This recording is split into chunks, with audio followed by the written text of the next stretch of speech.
Hi, my name's Sam Dillon from San Jose, California, and this is homework number 4 for Loudon Stern's Intro to Music Production class from Berklee School of Music given through Coursera. Today I want to talk about compressors and the controls you'll find on them and what they do to your signal. And the specific case I'll be describing here is one of the standard compressors that comes with Cubase. Let me pop this guy open. And this is the control set for it. And here I've got the volume muted way down on this project, but let me start the drum track, solo drum track going here so we've got a signal to look at. Okay, first off, the displays that you see here on the left, you've got the incoming volume, incoming amplitude of the signal, and like I said, this is just a drum track that's coming through here now, although you can't hear it. And over in the far right, you have the output signal, and in between here is a diagram showing the effect you're going to have on your signal with input volume along the bottom x-axis, output volume along the vertical y-axis, and below the threshold here you can see it's just 1-to-1, and as you get above the threshold you start getting compression, and I'll explain those in just a second. This little meter here that sits in between these two actually shows you how much compression is actually happening at any given time. So as you see, we've got some going on right now with the signal here, and it's as it peaks over this point right here, the compression's kicking on and reducing the volume of the signal. How you set what this point is with the threshold control right here. This is one of the three main ones you'll use most of the time. You crank it way up and basically you have no effect on the signal.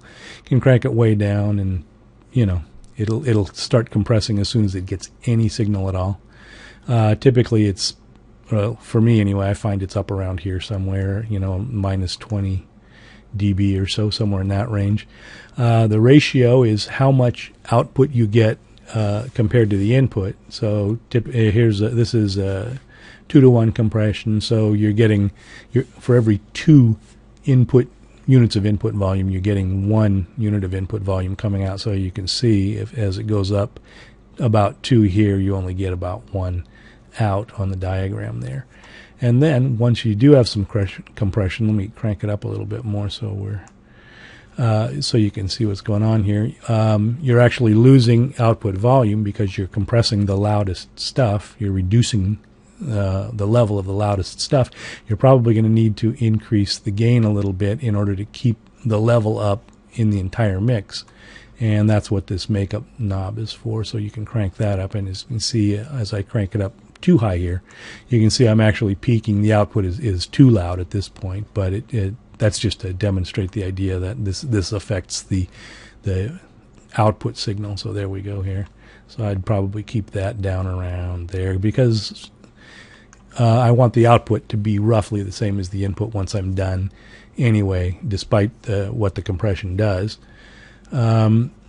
There is an auto mode for this, but you really don't want to use that. You want to you want to control what's happening to your signal. You don't want this plug-in to decide what happens to your signal.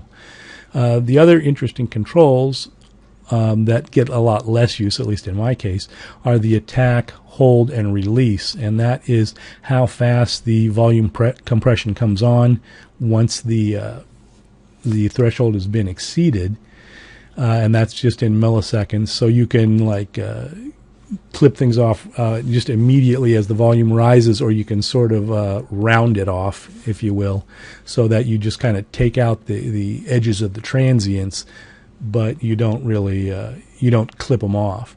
And then the hold is just a control that says what is the minimum length of time this thing's going to stay on after the volume goes back below the threshold again. And then the release is how long does it take to allow the volume to just go back to its normal uncompressed level once it has gone below the threshold. And the final one here is the analysis one, and this basically controls the look ahead at the signal that the plug-in uses. How far in the future is it looking to know whether or not it's going to need to come on or not? And To be honest, I don't really use that one very much. I just kind of leave it around 50 all the time. And really, that's about it. All compressors are the same. You'll find variants on pretty much all of these controls on any of them. They might be named slightly differently, but you can usually figure it out pretty quickly. And I've run out of time, so I hope this helps, and I will probably see you next week.